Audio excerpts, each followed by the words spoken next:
to, first of all, if he's writing a poem for Ahlul Bayt, it has to be in a way that it tells people and it explains to them the tragedy, or the occasion, if it's a joyful poem. So and when you want to compliment them, you have to compliment them in the right way. So I mean, if we want to talk about poetry for Ahlul Bayt, of course, you have to be very, very sensitive on what you say. It's not as easy as people think.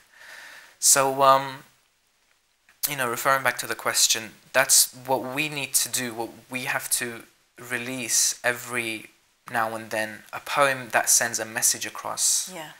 And we don't want a repetitive message. We want a message that educates people at the same time, and to mourn Ahlul Bayt at the same time. So that's that difficult combination of informing, but again, reaching out to people's hearts as well. Yeah, exactly. Yeah, it's very artistic, and that's the challenging part, actually, where you have to send your message across and get to people's hearts at the same time, using a particular structure, you know, on a particular tune, and you know, based on a particular occasion.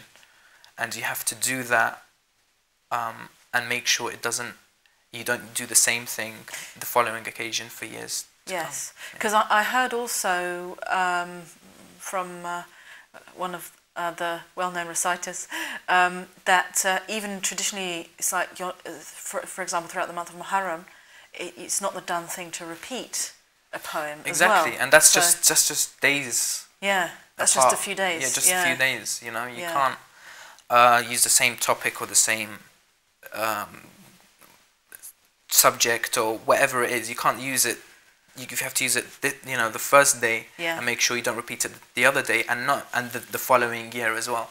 So it is quite challenging. And make sure you don't do what other poets have written as well. So it's not just a personal thing; it's a general. So that means you must have to be quite, you know, part of your job, so to speak, must be to be in touch with what other poets are doing as well. Be aware of what they're doing to avoid what they're doing. But at the same time, when you as a poet come up with a topic, I mean, when we talk about other poets, we're talking about the poetry that's out there. You know, I mean, of course, I wouldn't know what this poet has done in the privacy of his own home. You know, I mean, I wouldn't know. I don't have that gift. But inshallah, one day. in terms of popular poetry, from well-known poets, the poems are out there. So we have to make sure that we can't do something that's the same as the other poets have done. So you have to be in touch with what's going on around you. And do you feel that you're fulfilling the traditional role of the poet, or do you feel that what you're doing is something different from the traditional, or are you building on the tradition, you could say? Well, the only difference is I'm writing the poem in a different language from when it traditionally started. I mean, you know, you've got the names I mentioned earlier on were poets that wrote based on the Arabic language. The only thing that I'm doing here that is different from the tradition is the language. But apart from that, I'm using the same structure as the Arabic language, and that's another unique thing about the English poetry. Because it wasn't released on the Arabic structure before. I mean, poems were read, but they were read you know, based on the English style, you know, freestyle. So what I wanted to do is bring that Arabic weight, they call it wazn, of the syllables, and you know, use that on English poems. I see. I see what you're saying about the tempo or the rhythm, and I mean, again, it has been said that the English language is obviously not quite as, it's not as fluid or as flexible, and in some cases you could argue even as beautiful as Arabic. So what are the challenges of in a way trying to match up to the Arabic? And I understand the way. I mean, the thing is with the Arabic language, there's so many words out there that you can use. You know, there's a word that you use that has different meanings. A good example would be Abudiyya. Abudiyya is a style of poetry where you use the last three words of a particular particular line of poetry. Yeah. And that they have to be the same word. Yeah. But those three words have to give different meanings. Okay. And the end of it, the fourth line, would have to end with iya, like Fatimiyya, Haydariyya. Now in English, we don't have iya. The only words you can think of is if you wanted to use Fatimiyya, as in generally, but you can't. It would be really, really difficult. So I tried to write something based on that Arabic structure, but I couldn't do many of it. If I wanted to do many of it, I can't use the iya at the end. Yeah. I'd have to put something different. I had to invent something different, which I don't really have the power to do. Just invent a style of poetry. Yeah. But many people would understand out there that if you're stuck on a particular issue, and if you want to release a style of poetry, you can't make it too limited for people to write on.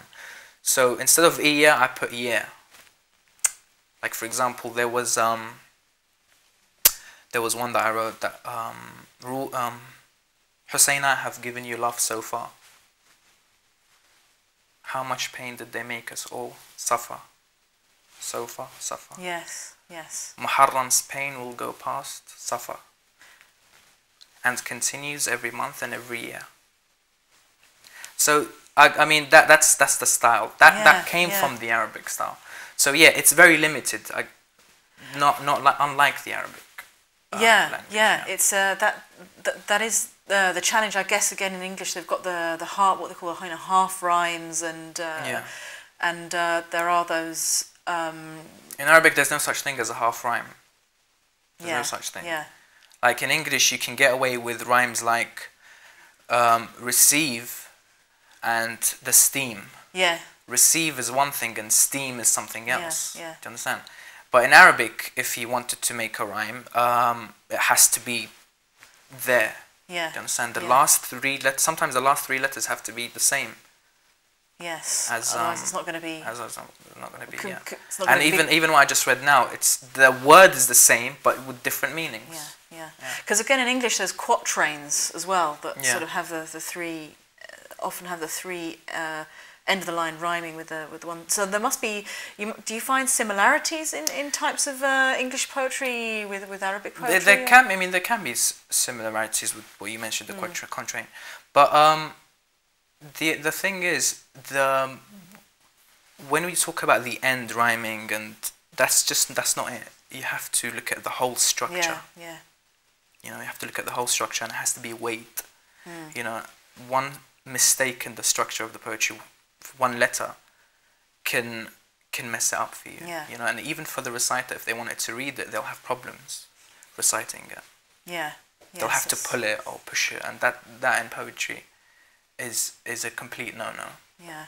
Interesting, very tough rules that you have to abide by. And we've just got a couple of minutes till we go to break, but just briefly, maybe we can continue afterwards, inshallah. How do you go about reciting a poem as well? When it comes to reciting a poem, if I were to give it to a reciter... Also writing a poem, so yeah. Writing a poem, how do I go about doing it? Basically, if it's for a reciter... he would have to give me the structure. Yeah. Most reciters wouldn't have the poetic knowledge of structures, so they'd come up with a tune, and then I'd figure out the name of the structure, and then I'd write on the structure, but not on the tune, because one of the most fundamental rules in Arabic Husseini poetry is not to write on a tune, because the poem will be locked to that particular tune. And if you wanted to read the same poem on a different tune of that structure, it would make it difficult for the reciter. So we get the tune, we write on the structure, and that's about it. We give it to the reciter, or we can just keep it in our book. Yeah. Great, thank you very much. Thank you. You're watching Outside the Box, and our guest is Ali Jaber Al Kathemi, and we're talking about his poetry. And we're going to take a short break. Inshallah, we'll see you after the break. Assalamu alaikum.